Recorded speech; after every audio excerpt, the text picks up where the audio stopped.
Pada saat dia diputus kerja, di PHK atau dilepas kontrak, kehilangan pekerjaan, ini kan butuh menyambung hidup, langsung segera menyambung hidup. Ini menjadi permasalahan dan tentunya hal ini menjadi fenomenal ketika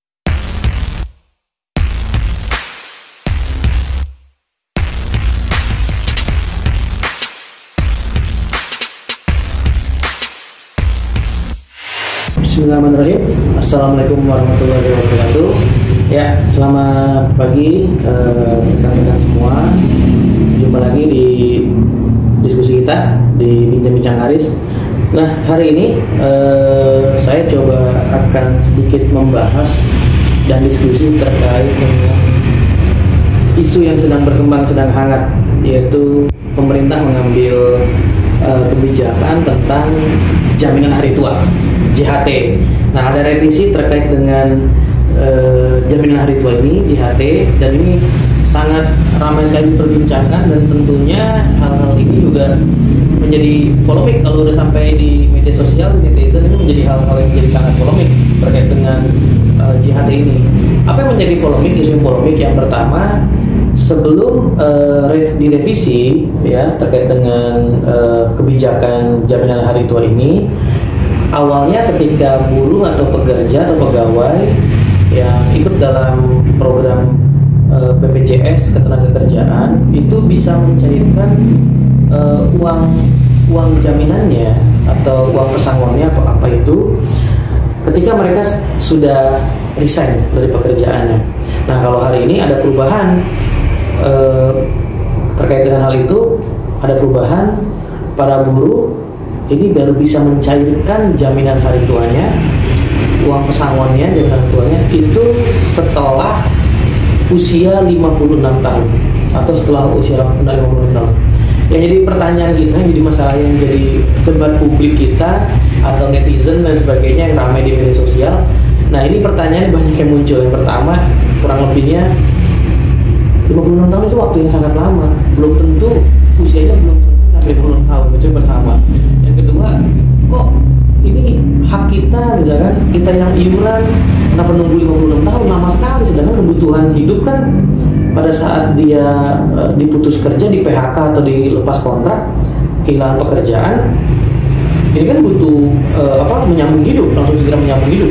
Ini menjadi permasalahan, dan tentunya hal ini menjadi fenomenal ketika para netizen, para pegiat media sosial, para aktivis, para tokoh-tokoh, kemudian para akademisi ini banyak memperbincangkannya. Nah, hari ini kita coba membahas dari sudut pandang kebijakannya, kebijakannya, apakah layak atau tidak program JHT ini, jaminan hari tua ini, ketika dikeluarkan atau dicairkan di usia 56 tahun. Nah, ini yang kita akan diskusikan. Nah, ada beberapa hal. Yang pertama yang harus kita pahami terlebih dahulu, ada pertanyaan, kapan jaminan hari tua itu dicairkan? Nah, ini pernyataan yang saya dapat dikutip dari beberapa media, kemudian pernyataan resmi juga dari Menteri Tenaga Kerja menyebutkan bahwa jaminan hari tua itu bisa dicairkan ketika usia 50 tahun dengan alasan pertama, anekdotnya namanya juga jaminan hari tua, berarti kan di hari tua dicairkannya. Tapi kan pertanyaan saya gini, nggak mungkin dong tiba-tiba Ibu Menteri kita, Menteri Tenaga Kerjaan itu tiba-tiba langsung mengambil keputusan, ya udah, karena dengan anekdot atau dasar filosofis epidemiologis dari bahasa jaminan hari tua, jadi dicairkannya pas hari tua. Bukan seperti itu konsepnya. Pasti ada awalnya, latar belakangnya apa yang menerangi atau menjembatani itu.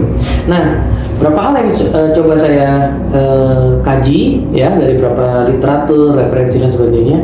Ada beberapa hal yang mendasari proses di sini. Posisi saya bukan untuk membela siapapun, tapi kita sama-sama belajar dari sudut pandang lainnya. Nanti teman-teman yang menyimpulkan sendiri mana yang lebih layak, kebijakan mana yang seperti apa, dan mana yang apa yang diperbaiki atau yang direvisi. Oke, yang pertama gini, alasan yang coba saya tracking. Pertama, jaminan hari tua. Pertama, dikeluarkannya peraturan terkait dengan revisi perubahan jaminan hari tua, program jaminan hari tua ini, karena seiring dengan adanya program beriringan dari Kementerian Tenaga Kerja, yaitu jaminan kehilangan pekerjaan atau JKP. Nah, JKP ini ternyata selinier untuk mensiasati ketika orang tersebut sudah bekerja, kemudian di PHK, kemudian masih masuk usia produktif, maka dapat jaminan JKP tanpa jaminan JHT-nya itu hilang. Itu yang saya dapat, informasi yang saya dapat dari rilis resmi dari baik di web Kementerian Tenaga Kerja, kemudian dari Ibu Menteri sendiri yang sudah mengklarifikasi dan menjelaskannya. Nah, ada program yang beriringan, yaitu jaminan hari tua, kemudian ada program jaminan kehilangan pekerjaan. Nah, sehingga gini, ketika kita masih produktif, kemudian misalkan kita nggak ada yang berharap kita kehilangan pekerjaan, tidak ada yang berharap, karena dengan kondisi hari ini sedang pandemik dan sebagainya, ekonomi dan sebagainya masih sangat sulit dan sebagainya. Ini menjadi sebuah, pemerintah mencoba melihat dari sudut pandang lainnya terkait kebijakan apa yang pro pada buruh. Saya tidak menyebut ini kebijakan di pro dengan buruh, kita nanti akan menyimpulkan itu bersama-sama. Teman-teman juga punya kesimpulan sendiri masing-masing.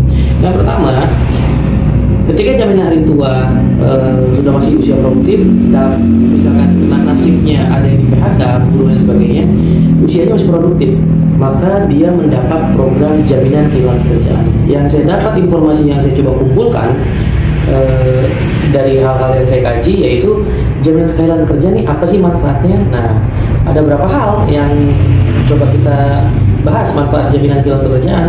Nah, yang pertama, yang saya dapat katanya jaminan kehilangan kerja ini akan mendapatkan uang tunai, cash katanya, ya kan? Ini kata Ibu Menteri. Kapan dapatnya? Nah, jika paling banyak 6 bulan upah besaran dari buruh tersebut.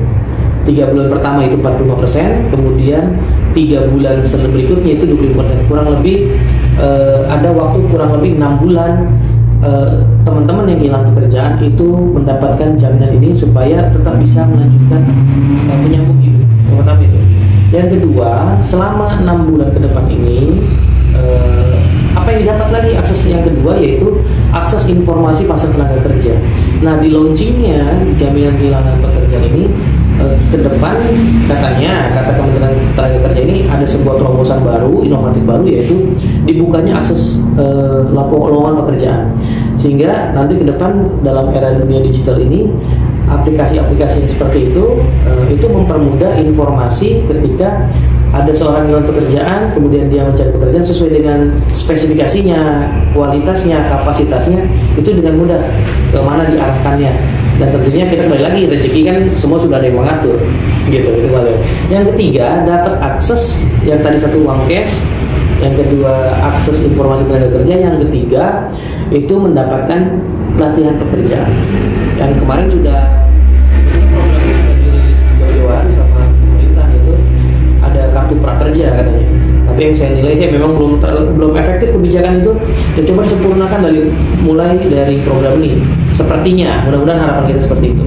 Nah, itulah yang didapat dari manfaat jaminan kehilangan pekerjaan. Nah, selain itu, jaminan kehilangan pekerjaan juga ini ada manfaat lainnya. Dikecualikan, ada yang tidak dapat JKP, jaminan kehilangan pekerjaan. Siapa saja yang tidak dapat JKP ini? Yang pertama, jika orang tersebut mengundurkan diri, itu pertama. Yang kedua, cacat total. Yang ketiga, pensiun. Yang keempat, meninggal dunia. Dan masa kerjanya sudah habis sesuai periode yang dikontrak di kriteria penerima. Kalau tidak salah berarti umur 50 tahunan ya. Saya juga belum detail ini dapat hal-hal lainnya. Oh, berarti belum mencapai usia 54 tahun. Jadi kalau yang sudah usia 54 tahun, jadi sudah tidak masuk lagi dalam kategori jaminan kehilangan pekerjaan ini untuk nanti dapat jaminan hari tua. Jadi saya mencoba memahami konteks kebijakan yang dibangun, yaitu pemerintah mencoba membuat satu paket kebijakan terkait dengan jaminan hari tua dan jaminan kehilangan pekerjaan. Memang tidak sempurna, tidak ada kebijakan yang sempurna, Nah, untuk itu maka kita harus mengkaji bersama-sama. Kita berikan masukan-masukan atas kebijakan-kebijakan yang sudah ada, di mana ketika ada kekurangan dan sebagainya, kritikan-kritikan itu diberikan sesuai dengan solusi, bukan hanya tuntutan, tapi kita kaji dari berbagai sudut pandang lainnya. kita sudut pandang juga terkait dengan para investor, para pengusaha dan sebagainya. Kan ini bukan hanya saja kita tidak harus misalnya harus pro pada buruh, bukan saja hanya pro dengan buruh, tapi kita juga harus pro dengan para investor dan para pengusaha. Karena kebayang juga kita sebanyak-banyaknya buruh, kalau tidak ada orang pengusaha atau pebisnis yang mau menginvestasikan modalnya, lapangan pekerjaan tidak dibuka, maka buat apa? Ya kan? Ini kita sudut pandangnya kita mencari titik keseimbangan atau win-win solutionnya. Kita jangan hanya menuntut pada berbicara hak-hak buruh, tapi kualitas buruh pun ini juga harus dituntut juga, disiplin kerja, etos kerja dan sebagainya, ya kan? Etos kerja, kemudian tapi pengusaha dan pebisnis juga, investor juga harus melihat juga, berikan dia jaminan ketika ingin etos kerjanya meningkat, ingin disiplin, berikan jaminan hari tuanya, berikan jaminan kepastian ekonomi keluarganya, minimal dia bisa menyambung hidup, mereka bisa bertahan hidup dan bahkan bisa membiayai hak yang layak, bisa mensekolahkan anak, ya kan, bisa ada jaminan kesehatan ketika mereka sakit dan bahkan jaminan hari tua mereka ketika mereka setelah pensiun. Oh, saya dapat pensiun seperti apa? Kalau yang ASN, PNS, ketika kita bandingkan jam kerjanya saja, etos kerja disiplinnya, kita bisa bandingkan antara buruh dengan ASN, itu berbeda. Kalau buruh itu kalau telat itu udah main dipotong-potong aja, ya kan? Honornya, gajinya kasihan, ya kan? Hidupnya itu kan tidak dapat pensiun yang jelas. Nah, hari ini pemerintah mencoba untuk mensiasati dan menanggulangi itu. Nah, kalau ASN mah nggak disiplin nggak apa juga tetap susah kan dipecat, ya kan? Tapi kita nggak bahas bab yang ASN, kita bahas yang buruh saja. Oke, kemudian latar belakang selanjutnya kenapa jaminan hari tua ini ada. Nah, ternyata saya coba mengkaji lainnya, yaitu jaminan hari tua ini di beberapa negara maju memang sudah diterapkan. Kenapa? Karena kita melihat ternyata ada sebuah kajian, sebuah penelitian yang meriset bahwa hari ini yang masuk pada kategori riskan, kategori risih dan riskan ya, potensi besarnya angka kemiskinan ternyata ada di kelompok orang-orang tua yang tidak produktif lagi. Ini negara maju kita bisa berkaca pada Singapura, kemudian kita masih mengaca kepada Jepang dan sebagainya. Bahkan di Singapura masih teman-teman usia yang lansia dan sebagainya, karena mereka punya etos kerja, mereka tidak mau diberi, yang mereka ingin mendapatkan nilai ekonomi atau gaji karena mereka dari hasil kerja keringat mereka. Maka sering kita melihat kalau di beberapa daerah, beberapa tempat di layanan publik, mereka masih dengan senang hati masih memberikan layanan publik atau masih bekerja, karena mereka dengan senang hati melayani itu. Nah, kalau di kita konsepnya sangat berbeda. Masih banyak pemuda-pemuda kita, saya yakin nggak semuanya ya, masih banyak ini yang masih kategorinya dikit-dikit mager, dikit-dikit langsung cari atau saya sebutnya playing victim ya, dikit-dikit korban, ngeluh dan sebagainya ya. Banyak juga kolega-kolega saya di lingkungan sekitar saya, mungkin ada beberapa mahasiswa saya misalkan yang sudah bekerja tapi ngeluh. Kenapa tidak bersyukur gitu? Masih banyak orang juga yang hari ini masih ingin mendapatkan pekerjaan. Nah, sekarang yang sudah bekerja dapat kesempatan itu, tolong berikan kemampuan terbaiknya dimanapun Anda berada, berikan kemampuan terbaik 100%, 200%, bahkan 1000%. Berikan kemampuan terbaiknya. Untuk apa? Maka niatkan kembali bekerjanya bukan hanya mencari gaji, tapi mencari ibadah. Nah, ini bukan saya berbicara pada konteks sosial namanya, bukan, tapi saling mengingatkan. Ya, itu selanjutnya. Kemudian tadi saya kembali lagi pada konteks orang-orang yang sudah di hari tua dengan konsep hal-hal ini menjadi hal yang sangat risih ketika di masa tua, tapi mereka tidak memiliki jaminan hari tua. Nah, untuk itu, apakah jaminan hari tua ini berkurang? Tentu tidak. Jadi konsepnya yang saya pelajari atau yang saya kaji dari beberapa hal, mereka itu ketika walaupun umur katanya dicairkan umur 50 tahun, tidak seperti serta-merta seperti itu, bukan. Tadi sudah saya berikan contoh di program JKP-nya. Ya, bisa dicairkan dalam waktu 6 bulan dan sebagainya untuk menyambung hidup sambil mencari pekerjaan baru, dapat akses dari pemerintah, dibantu aksesnya, dibuka informasinya, tinggal mau tidak kita ikhtiar menjalankannya. Jadi bukan hanya berbicara pada dipikirkan saja, tapi berakhir pada sebuah tindakan, perilaku.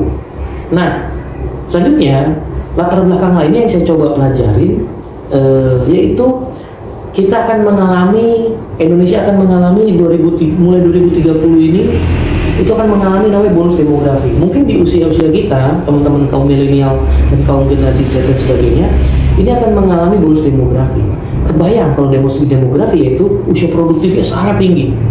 Kebayang juga kan kalau mereka orientasinya hari ini, karena masih sedikit kita yang berorientasi jadi entrepreneurship atau pengusaha atau pebisnis.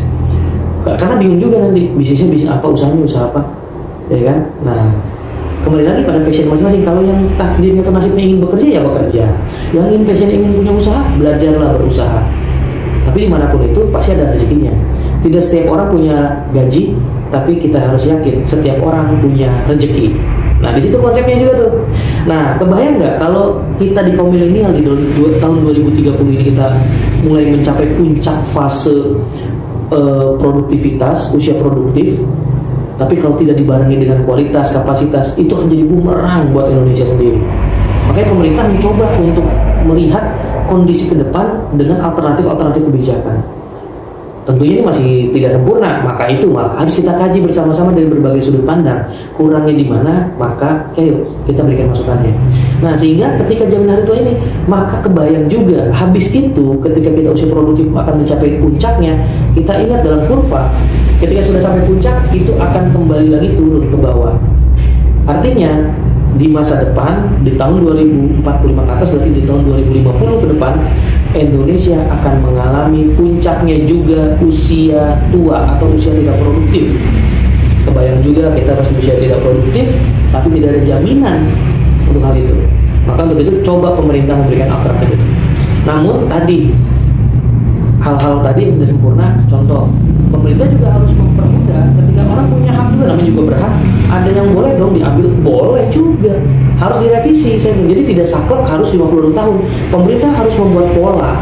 Nah, ini juga pernah pegiat-pegiat hukum kita juga tahu di beberapa media, misalkan seperti pengacara Kondang, Hotman Paris dan sebagainya, itu mengajak debat terbuka pada Ibu Menteri. Kemudian ini memberikan efek domino, sehingga ada beberapa berita langsung, bahkan saya sudah mengumpulkan berita-berita terbaru dari 2-3 hari yang lalu.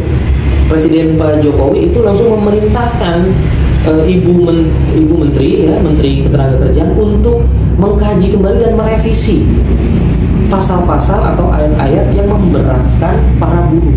Bayangkan, ya kan? Artinya di sini isu publiknya sudah masuk pada dalam agenda setting, dan ini harus direvisi katanya. Mana hal-hal yang tidak semuanya, namanya revisi itu bukan semuanya ya, tapi hal-hal yang fundamental. Contoh, harus ada orang itu, artinya buruh itu berhak. Artinya ketika pilihan dia untuk mengambil jaminan hari tuanya, dia mau, boleh masuk kriterianya, ambil, ya boleh, dipermudah caranya, karena itu haknya. Tapi ketika dia ingin kembali lagi, saya disimpan aja lah, karena yang saya dengar juga ada value-nya, karena di situ ada basis berbagi keuntungan, atau sebutnya investasi, namanya investasi. Ya kan, investasi dia, ya udahlah saya ngambil sekian persen untuk bertahan hidup sambil saya mencari aksi pekerjaan. Toh kan nggak lucu ya, dia dipecat, di PHK, ngambil jaminan hari tuanya, habis itu masuk kerja lagi, masukin lagi, kan dia dari nol lagi. Jadi investasinya itu nggak akan mulai sampai maksimal, karena diambil kemudian diulang lagi. Sedangkan kan ada syarat-syaratnya. Untuk mendapatkan JHT itu sekian tahun bekerja, ya kan, untuk menjadi maksimal profit orientednya, benefitnya maksimal, benefit ya bukan profit oriented. Benefitnya maksimal berarti sekian tahun bekerja, kemudian sekian tahun. Nah, kembali lagi pada pilihan pada kaum buruh. Nanti apakah akan mendapat kebebasan finansial dan sebagainya di hari tua, atau sekarang untuk bisa bertahan hidup, itu kembali lagi. Tapi kalau saran saya dengan program ini sangat program kebijakan yang sangat baik dari pemerintah. Tinggal kita menyempurnakannya saja, kita memberikan masukan-masukan, tapi bukan dengan cara cemoohan. Ini yang saya bikin sedih. Terkadang tidak banyak orang yang paham. Tiba-tiba hari ini kehebatan media sosial yang terkadang ini nuansa politis dimainkan juga, ya kan, bahwa disebutkan kebijakannya tidak pro, tidak rezim. Pertanyaan saya, apakah sudah dibaca detail per pasal mana yang menjadi kaidah merugikan buruh? Nah, disitulah pasal-pasal disebutnya pasal-pasal karet, pasal-pasal banci atau pasal-pasal merugikan dikaji, kemudian berikan solusinya, masukannya melalui jalur formal, audiens dan sebagainya, dengan ada serikat buruh, ada perkumpulan dan sebagainya.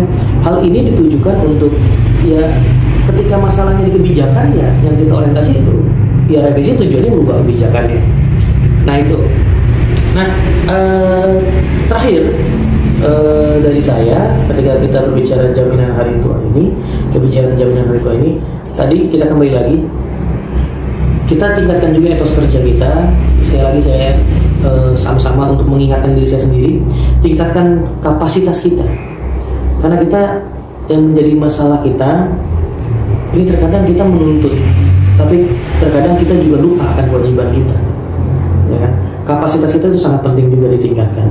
Sehingga hari ini dengan berkembangnya digitalisasi, berkembangnya kehidupan dan sebagainya, kita kalau hanya stagnan, kita hanya tidak memikirkan hal-hal yang fundamentalis, tanpa kita bertindak, apa yang kita rubah, nonsen.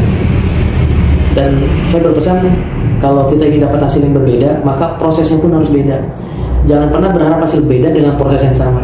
Itu nggak akan dapat hasil yang nggak mungkin hasilnya beda. Pasti hasilnya sama-sama aja. Jadi kalau kita sudah tahu hasilnya seperti di taraf indikator ini, kita ingin meningkat hasilnya, berarti prosesnya pun harus ditingkatkan atau berbeda prosesnya. Cari proses yang berbeda, cara yang berbeda untuk bisa produktifnya meningkat. Berikan 100% kemampuan kita dimanapun kita bekerja, niatkan untuk ibadah. Pesan yang terakhir, jika hari ini kita atau diantara saya atau kamu atau Anda, teman-teman semua, sudah tidak suka dengan pekerjaan atau sudah banyak mengeluh dengan tempat kerjanya hari ini, maka saran terbaiknya resign saja. Resign, cari tempat yang baru untuk meningkatkan kualitas Anda. Cari perubahan yang baru untuk kualitas Anda. Resign saja kalau Anda ngerasa udah nggak nyaman, ngerasa ngeluh, ngerasa capek, ngerasa lelah sebagainya, resign saja. Tapi kalau belum berani resign, ya, maka nggak perlu ngejelek-jelekin tempat kerjaan Anda, tempat Anda bekerja. Nggak perlu ngeluh juga, karena masih banyak orang yang ingin mencari pekerjaan dan dapat pekerjaan. Maka saran saya, kalau belum berani resign dari pekerjaan Anda, nggak perlu ngeluh, berikan kualitas terbaik Anda untuk pekerjaan Anda. Cintailah pekerjaan Anda, ya kan, berikan karya-karya Anda. Itu saja dari saya diskusi kita hari ini. Mohon maaf atas segala ketidaknyamanan. Mari kita kawal program JHT ini. Yang tidak baiknya kita kaji bersama, beri masukan pada pemerintah untuk membuat program yang lebih baik dan lebih sempurna, baik program jaminan hari tua maupun jaminan kehilangan pekerjaan. Salam sukses untuk Indonesia Maju.